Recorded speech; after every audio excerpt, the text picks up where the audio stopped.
அன்பானவர்களே, எல்லோரையும் இயேசுவின் இனிமையான நாமத்தில் வாழ்த்தி இந்த பிரசங்க பகுதிக்கு மீண்டும் வரவேற்கிறேன். பழைய ஏற்பாட்டில் 2 நாளாகமும் 14ஆம் அதிகாரம் 11வது வசனத்தில் ஆசா தன் தேவனாகிய கர்த்தரை நோக்கி கூப்பிட்டு, கர்த்தாவே, பலமுள்ளவனுக்காகிலும் பலனற்றவனுக்காகிலும் உதவி செய்கிறது உமக்கு லேசான காரியம். எங்கள் தேவனாகிய கர்த்தாவே, எங்களுக்கு துணை நில்லும். உம்மை சார்ந்து உம்முடைய நாமத்தில் ஏராளமான இந்த கூட்டத்திற்கு எதிராக வந்தோம். கர்த்தாவே, நீர் எங்கள் தேவன், மனுஷன் உம்மை மேற்கொள்ள விடாதையும் என்றான். அரசனான ஆசா ஏறெடுத்த இந்த ஜெபமானது பழைய ஏற்பாட்டு முழுவதிலும் காணப்படாத மிகவும் அர்த்தமுள்ள ஜெபமாகவும் விசுவாசம் நிறைந்த தாழ்மையான ஜெபமாகவும் கருதப்படுகிறது. அரசனான அபியா மரித்த பின்பு அவனுடைய குமாரனாகிய ஆசா ராஜாவானான். அவன் ஆரம்பித்த ஆளுகையின் முதல் 10 வருடம் தேசம் அமெரிக்காய் இருந்தது. காரணம், இந்த அரசனான ஆசா கர்த்தரின் பார்வைக்கு நன்மையும் செம்மையுமானவதை செய்து வந்தான் என்று எழுதப்பட்டிருக்கிறது. தேசத்தில் காணப்பட்ட அந்நிய தேவர்களின் பலிபீடங்களையும் மேடைகளையும் அகற்றி, சிலைகளை உடைத்து, விக்கிர தோப்புகளை வெட்டி தேவனாகிய கர்த்தரை தேடவும், நியாயப்பிரமாணத்தின் படியும் கற்பனின் படியும் செய்யவும் யூதாவுக்கு கற்பித்து, யூதாவுடைய எல்லா பட்டணங்களிலும் இருந்த மேடைகளையும் விக்கிரங்களையும் அகற்றினான். அதனால் கர்த்தர் யூதா தேசத்தின் மேல் சமாதானத்தையும் அமெரிக்கையும் கட்டளையிட்டார் என்று எழுதப்பட்டுள்ளது. கர்த்தர் தேசத்தில் சமாதானத்தையும் அமைதியையும் கட்டளையிட்டதால் அரசனான ஆசா யூதாவிலே பட்டணங்களை கட்டி, அவைகளுக்கு அலங்கங்கள், கோபுரங்கள், வாசல்களை உண்டு பண்ணி, தாழ்பால்களை போட்டு பலப்படுத்தி கொண்டான். அதை அவன் தன்னுடைய அனுபவத்தில் குறிப்பிடும்போது, நம்முடைய தேவனாகிய கர்த்தரை தேடின போது சுற்றிலும் இளைப்பாறுதலை கட்டளையிட்டார் என்று 14ஆம் அதிகாரத்தில் 7வது வசனத்தில் அவர் எழுதி சொல்லி உள்ளார். நம்முடைய வாழ்வில் கூட இப்படித்தான். ரட்சிக்கப்படும் போது, தேவனுக்காக நம்முடைய வாழ்க்கையை ஒப்பு கொடுத்து ஞானஸ்தானம் எடுத்து அவருடைய பிள்ளையாய் மாறும்போது ஒரு வைராக்கியம் நமக்குள்ளே கடந்து வருகிறது. அசுத்தங்களை உதறி தள்ளிவிட்டு, அவிசுவாசிகளின் உறவுகளை அகற்றிவிட்டு, வேதத்தை நேசித்து ஜெபிக்க அதிகமாய் ஆரம்பித்து, ஜெப கூட்டங்களுக்கு செல்வதும், சகோதரிகள் கூட்டத்தில் ஐக்கியத்தில் கலந்து கொள்ளவும், உபவாசத்தில் கலந்து கொள்ளவும் நாம் அதிகமாய் கவனம் செலுத்துவது நம்முடைய வாழ்க்கையின் அனுபவமாய் இருந்தாலும், இவைகள் எல்லாம் நான் தவறு என்று சொல்லவில்லை. ஆனால் அரசனான ஆசாவுடைய வாழ்க்கையில 10 ஆண்டுகள் தான் அவனுடைய வாழ்க்கையின் அனுபவங்கள் வித்தியாசமாக இருந்தது. அந்த 10 ஆண்டுகளுக்கு பிற்பாடு கிட்டத்தட்ட ஒரு 20-25 ஆண்டுகள் அவனுடைய வாழ்க்கையில எல்லாம் சோதனையாய் வருகிறது. அவன் கர்த்தரை கொஞ்சம் கொஞ்சமா விட்டான். கர்த்தர் எச்சரித்த போது அதை மறுபடியும் கை கொண்டான். ஜனங்கள் பின்வாங்கி போனார்கள். மறுபடியும் எச்சரித்தார் கர்த்தர், ஜனங்கள் அதை கை கொண்டார்கள். வேதாகமத்தில் வாசித்து பார்த்தால் அப்படித்தான் அவனுடைய வாழ்க்கையில காணப்படுகிறது. சில சந்தர்ப்பத்துல கிறிஸ்துவனுடைய வாழ்க்கையில் என்ன நேரிடுகிறதா, ரட்சிக்கப்பட்டவர்கள் எப்பொழுதுமே சமாதானமா இருக்க முடியும், சந்தோஷமா இருக்க முடியும், எல்லா விதத்திலும் நமக்கு நன்மையாகத்தான் இருக்கும் என்று சொல்லி நம்முடைய வாழ்க்கையின் எண்ணங்கள் வித்தியாசமா இருக்கிறது. 10 ஆண்டுகள் இவனுடைய வாழ்க்கையில பெரிய அமைதி, பெரிய சமாதானம். ஆனால் 10 ஆண்டுகளுக்கு பிற்பாடு 6 லட்சம் இராணுவ சேர்வைகளை கொண்ட இந்த ஆசாவை எதிர்க்க 10 லட்சம் இராணுவ பலசாலிகளை கொண்ட எத்தியோப்பியாவிலிருந்து படைகள் வந்து எருசலேமில் அவனுக்கு விரோதமாய் யுத்தத்துக்கு நின்றார்கள் என்று எழுதப்பட்டிருக்கிறது. இவனுடைய தொகை 6 லட்சம், சத்துருக்கள் வந்த தொகை 10 லட்சம் என்று வேதாகமத்தில் எழுதப்பட்டிருக்கிறது. ஆனாலும் ஆசா தன்னை திடப்படுத்தி கொண்டு யுத்தத்துக்கு புறப்படுகிறான். யுத்தத்துக்கு புறப்படுக்கிறதுக்கு முன்பாக அவன் இப்படிப்பட்ட ஒரு ஜெபத்தை ஏறெடுக்கிறான். கர்த்தாவே, பலமுள்ளவனுக்காகிலும் பலனற்றவனுக்காகிலும் உதவி செய்கிறது உமக்கு லேசான காரியம்.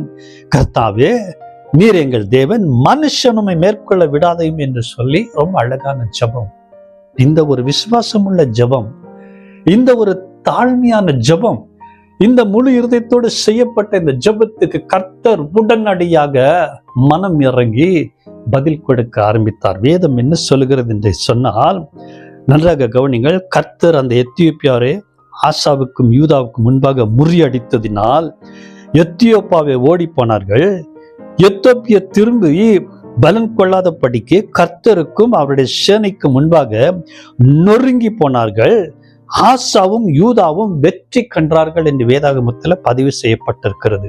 ஆனால் இந்த வெற்றிக்கு பிற்பாடு ஒரு தேவனுடைய தீர்க்கதரிசி அரசனான ஆசாவிடம் வந்து சொன்னதாவது, நீங்கள் கர்த்தரோடு இருந்தால் அவர் உங்களோடு இருப்பார், நீங்கள் அவரை தேடினால் உங்களுக்கு வெளிப்படுவார், அவரை விட்டீர்களாய் அவர் உங்களுக்கு விட்டு விடுவார். 2 நாளாகமம் 15:2 இப்படிதான் எழுதப்பட்டிருக்கிறது. பிரியமானவர்களே, பெரிய வெற்றிக்கு பிற்பாடு பெரிய எச்சரிப்பு உண்டு என்பதை மறந்து போகக்கூடாது. ராஜாவுக்கும் அவன் ஜனங்களுக்கும் இந்த எச்சரிப்பு தேவனால் வருகிறது. இது மிகவும் ஆபத்தானது. கிறிஸ்தவனுடைய வாழ்க்கையில எப்பொழுதுமே வெற்றியை பார்த்தால் நாம் கர்த்தரை தேடு போவதில்லை, நம்முடைய வழியில தான் நாம் நடந்து போவோம். வெற்றி கர்த்தர் கொடுப்பது நிச்சயம். அந்த வெற்றிக்கு பிற்பாடு நம்முடைய வாழ்க்கை தேவனோடு எப்படி உறவு கொள்ளுகிறது அல்லது தேவனுடைய பாதையில எப்படி நடக்கிறோம் என்பது மிகவும் முக்கியமான காரியம். அடுத்த 25 ஆண்டுகள் ஆசாவனுடைய வாழ்க்கையில ஒரு பெரிய சோதனை மேல் சோதனை. அவனால தாங்க முடியவில்லை. ஜனங்கள் வேற வழியில போகிறார்கள். இவனால ஜனங்களை நல்ல வழியில நடத்த முடியாத ஒரு சூழ்நிலை. கர்த்தர் எச்சரிக்கிறார். கர்த்தர் அவனுக்கு சொல்லுகிறார், ஜனங்களை நல்ல வழியில நடத்து என்றேன்னு. கிட்டத்தட்ட 35 ஆண்டுகள் பிற்பாடு, அதாவது அவனுடைய அரசாட்சியின் அந்த காலங்கள் 35 ஆண்டுகள் முடிந்த பிறகு 36வது ஆண்டு, நல்ல கவனிங்க, அரசனாக ஆசாவுக்கு விரோதமா இஸ்ரவேலின் ராஜா பாஷா அவனுக்கு விரோதமாய் யுத்தம் செய்து அந்த பகுதியை அவன் முற்றுகையிட்டான் என்று 16ஆம் அதிகாரத்துல 1வது வசனத்தில் எழுதப்பட்டுள்ளது. அப்போது ஆசா கர்த்தரை தேடாமல், இது முக்கியமான காரியம், கர்த்தரை தேடாமல் சீரியா தேசத்தின் ராஜாவாகிய அவன் அந்த ராஜாவுடைய உதவியை பெற்றுக்கொள்ள அவன் தன் அரண்மனையில் இருந்த வெள்ளியையும் பொன்னையும் எடுத்து அந்த ராஜாவுக்கு அனுப்பினான். இந்த செயல் கர்த்தரை அதிகமாக துக்கப்படுத்தினது என்று வேதாகமத்தில் வாசிக்கிறோம். 6 லட்சம் பலசாலிகளை கொண்ட ஆசா 10 லட்சம் பலசாலிகளை கொண்ட எத்தியோப்பியனை முறியடிக்க கர்த்தர் உதவி செய்தார்.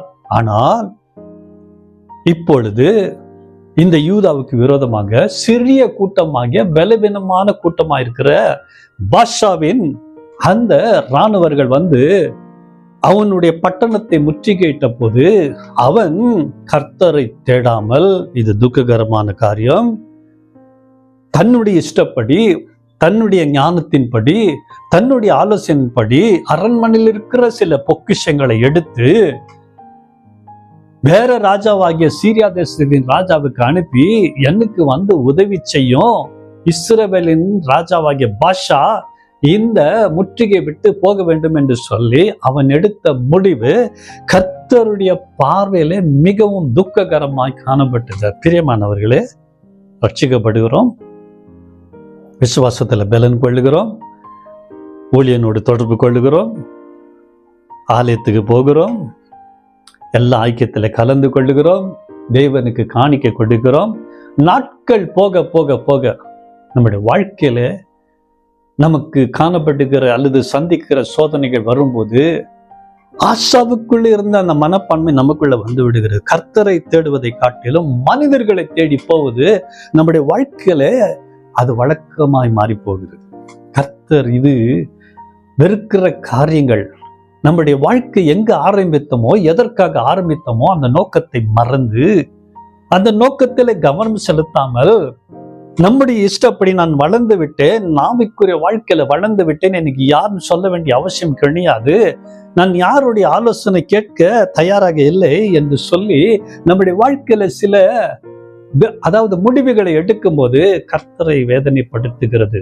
ஆசா எடுத்த முடிவு கர்த்தரை துக்கப்படுத்தியதனால் ஒரு தேவ மனிதன் அல்லது ஞான திருஷ்டிக்காரன் அவனிடத்தில் அனுப்புகிறான். அவன் போய் ஆசாவை எச்சரிக்கிறான்.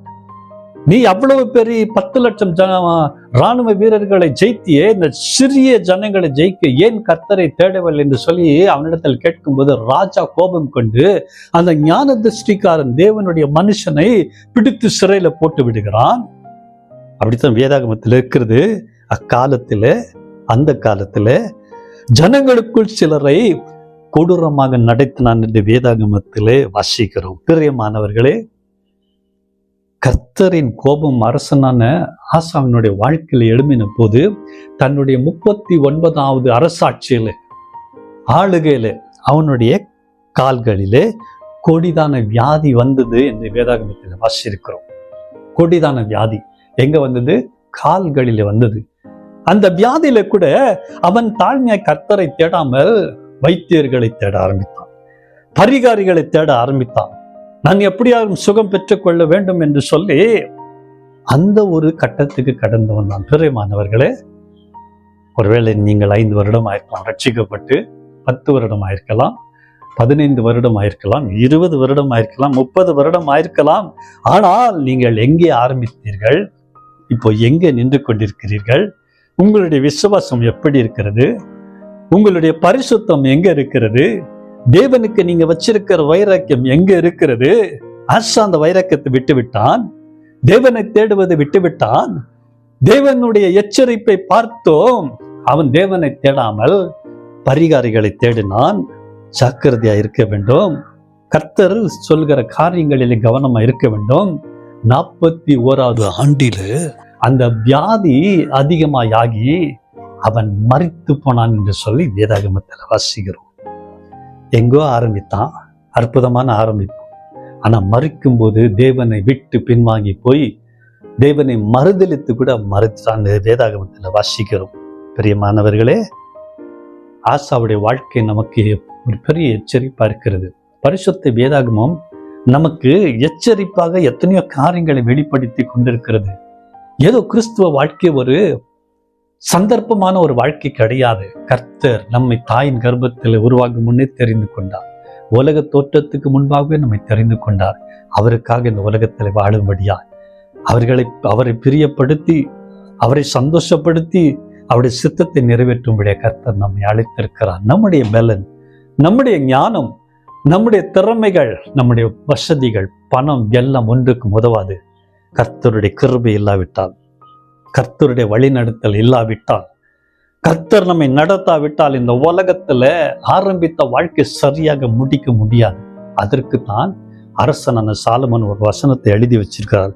ஒரு காரியத்தின் துவக்கத்தை பார்க்கிலும் அது முடிவு நல்லது என்று சொல்லி பிரசங்கில 7ஆம் அதிகாரத்தில் 8வது வசனம். பிரியமானவர்களை ஜாக்கிரதை. கடைசி காலம் எங்கோ ஆரம்பித்து எங்கோ முடிக்காதீங்க.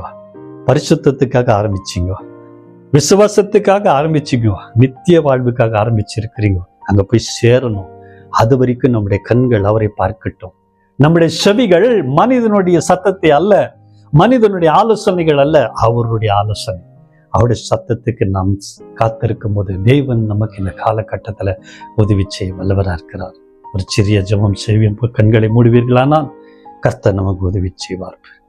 மகா பரிசுத்தமுள்ள பிதாவே, இந்த அற்புதமான வேளையில ஆசாவினுடைய வாழ்க்கையை நாங்கள் தியானித்தோம். ஆண்டவரே, ஒரு சிறிய ரகசியம் ஆண்டவரே, இவன் ஆரம்பித்தது ஒரு வைராக்கியமான ஒரு ஆரம்பம். ஆனால் முடிக்கும் போது வியாதியில, ஆண்டவரே, கொடூரமான வியாதியில, தண்டனையில சிக்கி தேவனை இழந்து மரித்து போனான் என்று வேதாகமத்தில் வாசிக்கிறோம். இது எங்களுக்கு பெரிய எச்சரிப்பு. ஆண்டவரே, எங்களை நீர் எச்சரிக்கிறீர். எங்கோ ஆரம்பித்து எங்கோ முடிப்பது அல்ல, பூமியில ஆரம்பித்தோம், உம்முடைய வழியில நடக்கும்படியா, பூமியில உம்முடைய சித்தத்தை நிறைவேற்றும்படியா, உமக்கு கீழ்ப்படிந்து உமக்கு பிரியமானதை செய்யும்படியாய் ஆரம்பித்திருக்கிறோம். ஆண்டவரே, விசுவாசத்தை தொடங்கினவர் நீர், முடிக்க வல்லவர். ஆனால் நாங்களே முடித்து விடக்கூடாது. எங்களுக்கு அந்த கிருபை கொடுங்க ஆண்டவரே. இந்த வசனத்தை கேட்ட அன்பான பிள்ளைகளுக்காக நன்றி. ஒருவேளை விழுந்து போயிருக்கலாம், பின்வாங்கி போயிருக்கலாம், விசுவாச வாழ்க்கையில் நின்று போயிருக்கலாம், ஆண்டவரே எல்லாவற்றையும் இழந்திருக்கலாம். உங்களுடைய நீதியின் கரத்தை நீட்டி இந்த பிள்ளைகளை தொடுங்கப்பா. ரட்சிக்கக்கூடாதபடி கர்த்தருடைய கரம் குறுகி போகவில்லை, கேட்கக்கூடாதபடி அவருடைய செவி மந்தமாகவில்லை என்று ஏசாயா 59:1 படி இந்த பிள்ளைகளோட வாழ்க்கையில குறுக்கிடுங்கப்பா, எழுப்புங்க. எங்க நின்னுட்டாங்க எழுப்பிடுங்கப்பா, எங்க விட்டுட்டாங்களோ வழிய அங்கேருந்து எழுப்பிடுங்க சப்பா. பின்மாற்றத்தில் வெளியே கொண்டு வாங்க. எத்தனையோ வாலிப பிள்ளைகள் ரட்சிக்கப்பட்டாங்க, உண்மை விட்டு போய்விட்டாங்க சப்பா. எத்தனையோ விசுவாசிகள் குடும்பங்கள் ரட்சிக்கப்பட்டாங்க, ஓடி ஓடி வந்தாங்க. ஆனா இன்னைக்கு ஓட்டத்துல இல்ல. மனம் நெருங்கி இந்த பிள்ளைகள் கருணை காட்டுங்கப்பா. அங்க போய் அக்கறை சேரணும், நித்திய வாழ்வுக்காக நாங்க போய் சேரணும். ஆசாவை போல நாங்கள் ஆண்டவரே ஏமாந்து விடாதபடி எங்களுக்கு அந்த கிருபை கொடுக்கும்படியா செபிக்கிறது. அந்த பிள்ளைகளுடைய வாழ்க்கையில் என்ன எதிர்பார்க்கிறாங்களோ அந்த பிள்ளைகளுக்கு அந்த கருணை காட்டி அது கொடுங்கப்பா. அற்புதங்களை எதிர்பார்க்கிறாங்க, நன்மைகளை எதிர்பார்க்கிறாங்களோ, ஆசீர்வாதங்களை எதிர்பார்க்கிறாங்கோ, விடுதலை எதிர்பார்க்கிறாங்கோ. ஆண்டவரே எல்லாவற்றிலும் அவருடைய கரத்தை விரும்புறாங்கோ. பிள்ளைகளை ஆசீர்வதிங்க, மனதர வாழ்த்தி ஆசீர்வதிக்கிறேன். துதிகன மகிமெல்லாம் மகிழ செலுத்துகிறேன். மரதேசுவின் நாமத்தில் வேண்டிக் கொள்கிறேன், ஜீவனுள்ள பிதா. ஆமென். God bless you. கர்த்தர் உங்களை ஆசீர்வதிக்கட்டும்.